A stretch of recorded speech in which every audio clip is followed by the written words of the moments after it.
All right, buckle up because we are headed somewhere completely different for this deep dive. We're off to Nagoro, a tiny village in Japan where the population's not exactly booming, but the population of life-size dolls is, well, let's just say it's a lot. It's a paradox for sure. This quiet little village tucked away in the mountains, it's almost like nature's moving back in, taking over. But then you get this feeling like someone's watching you. And it's those dolls, those lifelike dolls. Even just getting to Nagoro sounds like a whole thing. The travel vlog we saw showed all these mountain roads, all windy and foggy, and little shrines all along the way. Kind of spooky. Yeah, those shrines, they probably mark spots where, well, accidents. They're like these little reminders about how isolated Nagoro is, the dangers. And from what I've read, the decline of the village, it all started when they shifted from being self-sufficient to relying on lumber they had to bring in from somewhere else. People had to leave to find work, basically. It's kind of a classic story Yeah, when you think about it. People have to chase opportunity, and that means leaving home. yeah. But here's where things take a turn. Takimi Ayano, she's the woman behind all the dolls, and it all started with a scarecrow. Am I right? Exactly. Tsukimi, she's originally from Nagoro, moved away to Osaka, but she came back to take care of her dad, who wasn't doing so well. And she made that first doll to scare birds out of her garden, practical stuff. And somehow it turned into, well, all this. From one scarecrow to hundreds of dolls. And they're everywhere, too. The vlog shows them in classrooms, like students, and even a construction site with worker dolls on break. There's even a wedding with doll guests. It's really something. It's almost like she rebuilt the whole community, but with dolls. That's what I find so fascinating. It's not just a bunch of random dolls, They're posed, like they're doing everyday things, and it just gets you thinking about the life that used to be there, makes you wonder about who those people were. It's definitely got this eerie vibe, for sure. Especially when you consider a lot of those dolls are dressed in clothes that were donated. The vlog mentioned that some of the clothes might even have belonged to people who actually lived in Nagoro, like they left them behind. Oh, for sure. That just adds this whole other layer to it, doesn't it? Like, what are the stories behind those dolls? It's easy to see how legends and rumors would pop up in a place like this. Oh, tell me about it. Yeah. And the vlog really leans into all that spooky stuff. Yeah. You've got the local legends about the dolls moving on their own, kids crying at night. They even tie it all back to the Japanese belief that spirits can linger. Yeah. Unsettled souls looking for a place to rest. It's important to remember that's like a fuck belief. Not everyone believes that. But even so, the vlog hosts, they said they talked to someone who claimed they saw a doll move. And you can't help but get a little creeped out hearing that, even if you're skeptical. Right. And then there's that whole thing about the dolls that have just vanished. Not just moved, but completely gone. And no one knows where they went, even when no one else was around. Hard to be skeptical about that. It definitely makes you curious, right? But before we get too caught up in the mystery, there's this whole other aspect to Nagoro we haven't even touched on. It's deeply rooted in Japanese culture, and it adds a whole other dimension to this story. It's cremation. It's been like the main way they do burials in Japan for decades now. And before you think that's totally off topic, think about how life and death, they're already all mixed up together in Nagoro, right? Yeah, okay, I see what you're saying. Cremation, with all its rituals and beliefs about the afterlife, it really adds to the whole atmosphere.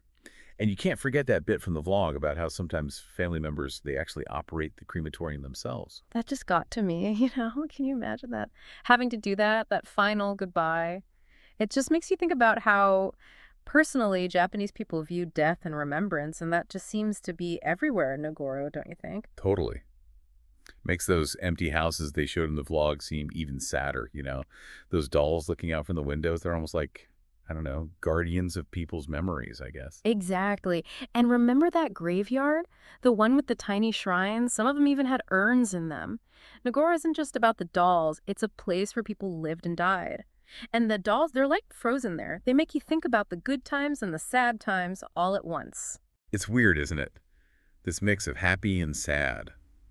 And when you think about Tsukimi, it really changes how you see her. I mean, she's surrounded by all this loss, but there's still something kind of joyful about the dolls she makes. And the vlog even shows her teaching other people how to make them at the community center. See, that says it all, right? About how resilient people can be. Even with all the loss, she's still creating, connecting with people, finding ways to honor the past, but also be present, live in the now. And it's not just her. The vlog said other people have stayed in Nagoro too, even though it can't be easy. Yeah, that says a lot about the community there, that they stick together even when the world's moving on without them. But it does make you wonder, you know, there's remembering the past and then there's Dot getting stuck there. It's a fine line. The dolls are incredible, but at what point is it just too much? That's the big question, isn't it? How do we keep those memories without letting them take over? What happens when a place is known more for, I don't know, echoes of the past than for the life that's still there? Which brings us back to those dolls. For all the talk about spirits and creepy stuff, what struck me was how respectful the vlog hosts were when they were in Nagoro, especially with Tsukimi. They even brought her gifts. Yeah, and that's something we should all remember. It's easy to focus on the creepy stuff about Nagoro, which is definitely interesting, but there are real people there with real lives, and they deserve respect.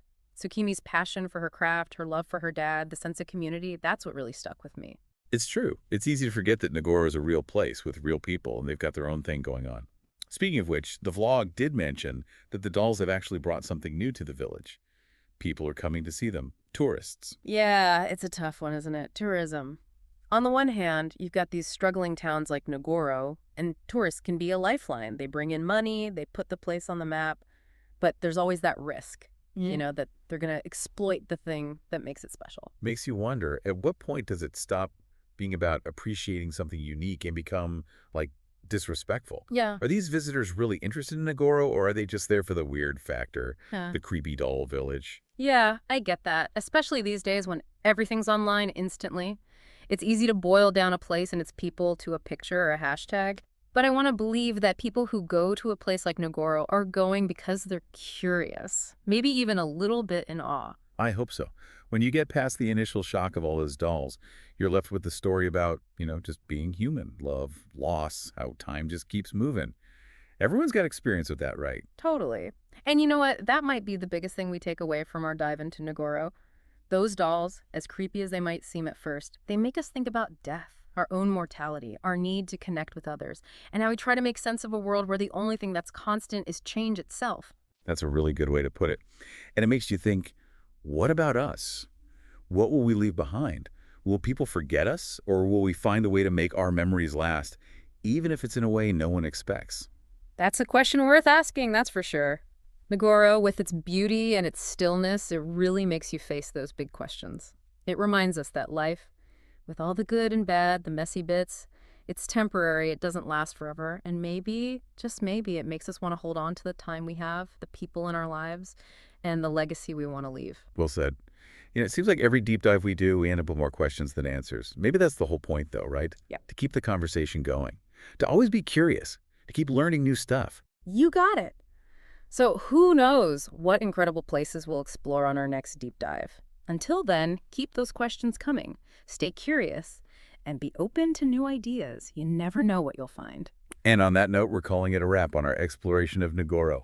If you're ever in the mountains of Japan, maybe go see it for yourself. Just maybe not at night. Okay. But hey, whether you're checking out a remote village or just your own neighborhood, keep your eyes open, stay curious, and be ready for anything. Until next time, happy exploring, everyone.